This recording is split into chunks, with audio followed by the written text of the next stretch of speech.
ഷറഫല്ലന മൗലിദിലെ അഷ്റഖ ബൈത്തിൻ്റെ അവസാനത്തിലെ യാ വലിയൽ ഹസനാത്തി എന്നു തുടങ്ങുന്ന വരികൾ അള്ളാഹുവിനോടാണോ നബിയാടാണോ പറയുന്നത്? ആക്ഷേപസ്വരത്തിൽ വഹാബികൾ ഇത് പറയുകയും തർക്കം നടക്കുകയും ചെയ്യുന്നുണ്ട്. ബൈത്തിലെ യാ വലിയൽ ഹസനാത്തി തുടങ്ങുമ്പോൾ ചിലർ കൈകൾ ഉയർത്തുന്നതായി കാണാം, ചിലർ ഉയർത്താതിരിക്കുന്നതും കാണാം. എങ്ങനെയാണ് വേണ്ടത്? ഇത് സംബന്ധിച്ച് ബുൽബുലിൽ ഒരു നിവാരണം മുമ്പ് വന്നിട്ടുണ്ട്, നിവാരണം എഴുതിയിട്ടുമുണ്ട്. അഷ്റഖ ബൈത്ത് എന്ന് പറയുന്നത് അഷ്റഖ ബൈത്തിൽ പെട്ടതല്ല യാ വലിയൽ ഹസനാത്തി. യാ വലിയൽ ഹസനാത്തി വരെയുള്ള ഭാഗങ്ങൾ എന്നാണല്ലോ. അഷ്റഖൽ ബാദുറു അലൈന ഫഖഫത് മിൻഹുൽ ബുദൂർ മിഥല ഹുസ്നിക മാ റഅയ്ന ഈ എന്നുള്ള അവസാനിപ്പിക്കുന്നതായിട്ടാണ് അഷ്റഖ ബൈത്തിലെ വരികളൊക്കെ.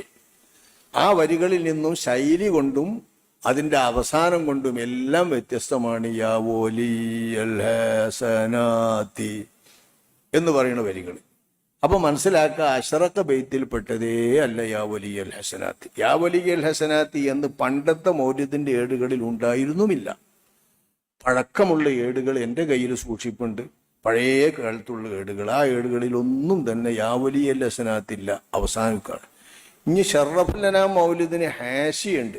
ആ ഹാഷിയകളിലും ഈ ബെയ്ത്തില്ല, യാ വലിയൽ ഹസനാത്തി എന്നുള്ള ബെയ്ത്തില്ല. അപ്പൊ യാ വലിയൽ ഹസനാത്തി എന്നുള്ള ബെയ്ത്ത് എവിടുന്ന് വന്നു, എങ്ങനെ വന്നു എന്ന് ചിന്തിക്കണം. അപ്പോൾ അത് മനസ്സിലാവും. അഷ്റഖൽ ബദുറു അലൈന എന്ന് പറഞ്ഞ ബെയ്ത്തുകളിൽ അവസാനം വരെ അഷ്റഫുൽ ഖൽഖ് സ്വല്ലല്ലാഹു അലൈഹി വസല്ലമ തങ്ങളെ സംബോധന ചെയ്തുകൊണ്ട് നബിയോട് കാര്യങ്ങൾ പറഞ്ഞും നബിയുടെ മുഅ്ജിസത്തുകൾ വിവരിച്ചും നബിയിൽ നിന്നുണ്ടായ സംഭവങ്ങൾ പറഞ്ഞിട്ടും നബിയോട് പ്രത്യേകമായി ചില സഹായങ്ങൾ തേടിയിട്ടും എല്ലാമുള്ള വരികൾ ഉൾക്കൊള്ളുന്നതാണ് അഷ്റഖ ബൈത്ത്. നബിയെ സംബോധന ചെയ്തുകൊണ്ടാണ് അഷ്റഖ ബൈത്തിന്റെ ഫുള്ളായിട്ടുള്ള പോക്ക്. ഇതേ അഷ്റഖ ബൈത്തിന് മറ്റു ചില ആളുകൾ, ഉദാഹരണമായി കീഴക്കരയിലെ ഷീനി ലബ്ബ അലിം സാഹിബെ പോലുള്ള ചില ആളുകൾ ഈ അഷ്റഖ ബൈത്തിനെ കൂട്ടിയപ്പോൾ യാ വലിയൽ ഹസനാത്തി എന്ന് പറഞ്ഞ ഒരു ഭാഗം അവരുടെ ഒക്കെ അഷ്റഖ ബൈത്തിലുണ്ട്. ആ അഷ്റഖ ബൈത്തിന്റെ തല കണ്ടാൽ തന്നെ യാ വലിയൽ ഹസനാത്തി പിന്നെയാണ്. അതിന്റെ മുമ്പാണ് എന്നൊക്കെ പറയുന്നത്. യാ വലിയൽ ഹസനാത്തി, ഹസനാത്തി പിന്നെന്താ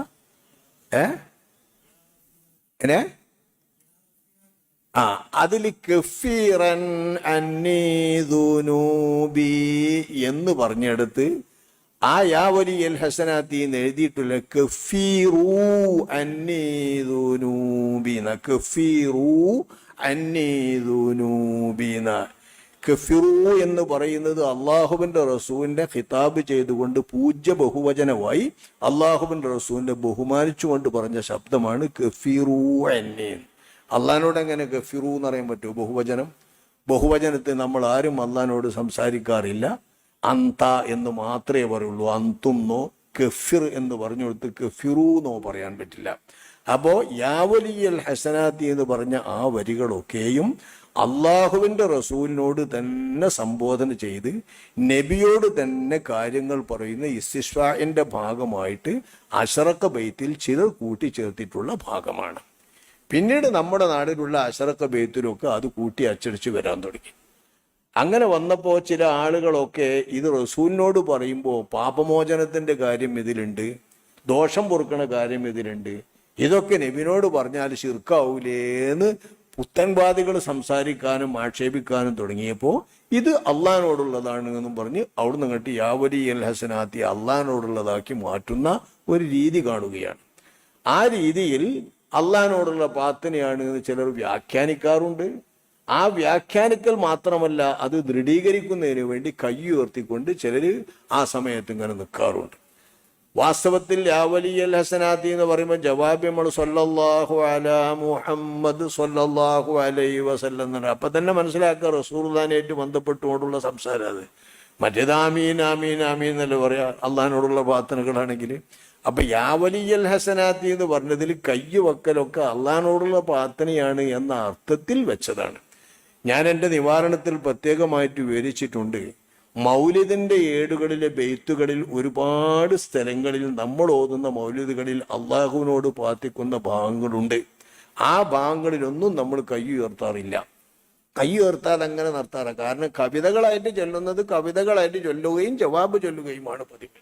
അവിടെ കൈ ഉയർത്തുക എന്നുള്ളൊരു പതിവ് സാധാരണ അങ്ങനെ നടക്കാറില്ല. ഇതാവട്ടെ, ഇത് വാസ്തവത്തിൽ ഈ അശറഖ ബൈത്തിൽ കൂട്ടിയവർ അള്ളാഹുവിന്റെ റസൂലിനോട് സംബോധന ചെയ്തുകൊണ്ടുള്ള ഭാഗങ്ങളായിട്ടാണെന്ന് വ്യക്തമായി നമുക്ക് മനസ്സിലാകുന്നുണ്ട്. ആ അർത്ഥത്തിൽ എന്തായാലും അവിടെ കൈ ഉയർത്തിക്കൊണ്ട് ചെയ്യുന്നത് റസൂലിനോടാണെങ്കിൽ ഒരിക്കലും ശരിയല്ല. അപ്പൊ ആ നിലയ്ക്ക് ചിന്തിക്കുമ്പോൾ അള്ളാഹുവിനോടുള്ള പ്രാർത്ഥനയാണെന്ന് ചിന്തിക്കുന്നവർ കൈ ഉയർത്തുകയാണെങ്കിൽ കുഴപ്പമൊന്നുമില്ല, നമുക്ക് കുഴപ്പമൊന്നുമില്ല.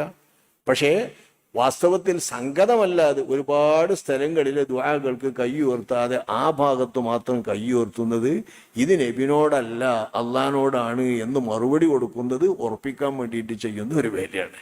അങ്ങനെ നമ്മുടെ നാട്ടിൽ കൂടെയൊക്കെ ചിലപ്പോൾ അങ്ങനെ തുടങ്ങി.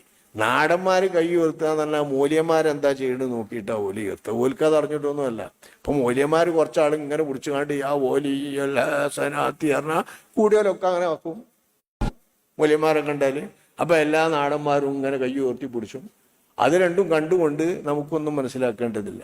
വാസ്തവത്തിൽ ഞാൻ കാണുന്ന ആദ്യകാലങ്ങളിലൊന്നും യാ വലിയൽ ഹസനാത്തി എന്ന് പറയുമ്പോൾ കൈ ഉയർത്തുന്നതായിട്ട് നമുക്ക് കണ്ടിട്ടില്ല. വലിയ വലിയ ആലിമീങ്ങളും വലിയ വലിയ മശായിഖ്മാരൊക്കെ. എന്നാൽ അതേ സമയത്ത് കൈ ഉയർത്തി ചെയ്യുന്നവരുണ്ട്. കൈ ഉയർത്തി ചെയ്യുന്നവർ എല്ലാവരും കൈ ഉയർത്തി ചെയ്യുമ്പോൾ എല്ലാവരും പൊന്തിച്ചും. അതിപ്പോൾ എങ്ങനെ ഏതാണെന്നൊന്നും ആലോചിച്ചിട്ടല്ല ആ കൈ ഉയർത്തൽ. അപ്പോൾ വാസ്തവത്തിൽ ഇത് റസൂലുള്ളാഹി തങ്ങളോടുള്ള സംബോധനയാണ്. ആ സംബോധനയിൽ പാപം പൊറുക്കാൻ വേണ്ടി റസൂലുള്ളാഹിനോട് പറയുന്നതിൽ ഒരു അസാംഗത്യവുമില്ല. കാരണം നമുക്കറിയാം സ്വഹീഹുൽ ബുഖാരിയിലുണ്ട്. സ്വഹീഹുൽ ബുഖാരിയിൽ തന്നെ അഷ്റഫുൽ ഖൽഖ് സ്വല്ലല്ലാഹു അലൈഹി വസല്ലമ തങ്ങളോട് അല്ലാഹുമ്മ ലൗലാ അൻത മഹ്തദൈന വലാ തസദ്ദഖ്നാ വലാ സ്വല്ലൈനാ فأنزلا سكينة علينا وثبت الأقدام إلا قينا فاغفر فداء لك ما أبقينا എന്ന് പറയുന്ന മഹാനായ അബ്ദുല്ലാഹി ബിൻ റവാഹ തങ്ങൾ അഷ്റഫുൽ ഖൽഖ് സ്വല്ലല്ലാഹു അലൈഹി വസല്ലമ തങ്ങളോട് സംബോധനയായി ചൊല്ലിയ വാചകം. വാസ്തവത്തിൽ ആ വാചകത്തിൽ തലുള്ളത് അല്ലാഹുമ്മ എന്നാണ്. അല്ലാഹുവേ എന്നാണ്. അല്ലാഹുമ്മക്ക് മക്കൾ അർത്ഥം വെക്കുക. ഫഗ്ഫിർ ഫിദാ അല്ലക എന്നില്ലെങ്കിൽ ഈ കവിത അള്ളാഹുവിനോടാക്കിയിട്ടാണ് വേഗം മനസ്സിലാക്കുകയും ചെയ്യുക.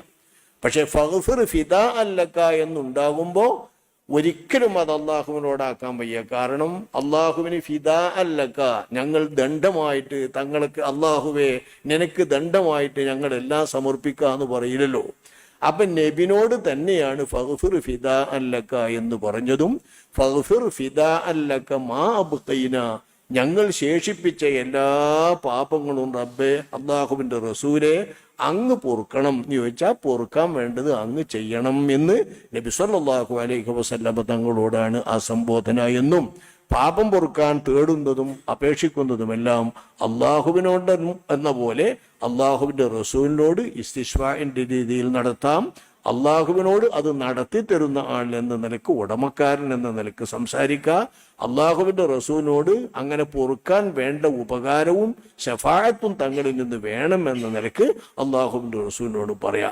ആ വാചകങ്ങളാണ് യാ വലിയൽ ഹസനാത്തി എന്നതിലുള്ളത് എന്ന് മനസ്സിലാക്കിയാൽ റസൂലിനോട് ഖിതാബാക്കുന്നതിനോ സമ്പാദനയാക്കുന്നതിനോ യാതൊരു തർക്കവുമില്ല. വാസ്തവത്തിൽ ആ രീതിയിൽ തന്നെയാണ് ഇതിനെ കൂട്ടിച്ചേർത്തിട്ടുള്ള പണ്ഡിതന്മാർ ചെയ്തിട്ടുള്ളതും കൂട്ടിച്ചേർത്തിട്ടുള്ളതും എന്ന് മനസ്സിലാക്കാം. ഞാനത് ഉദാഹരണമാണ് കഫീറു അന്നി ദുനൂബി എന്നാണ് നമ്മൾ ഏറ്റുചേർത്ത് കഫിറൻ അന്നി ദുനൂബി എന്ന സ്ഥാനത്ത് അതിനെ ചേർത്തിട്ടുള്ള മൗലിദുകളിൽ ചേർത്ത് കാണുന്നത്. അതിന് ശേഷം ആ മൗലിദുകളിൽ നിന്നാണ് നമ്മുടെ മൗലിദുകളിലേക്ക് പിന്നീട് ഈ വരികൾ എത്തിയത്. അതിന്റെ മുമ്പത്തെ ഷറഫുൽ അലാമിന്റെ മൗലിദിലൊന്നും ഈ വരികളില്ല. ആ വരികളില്ലാത്തതായിരുന്നു അശറഖ് ബൈത്ത് നമുക്ക് മനസ്സിലാക്കാം.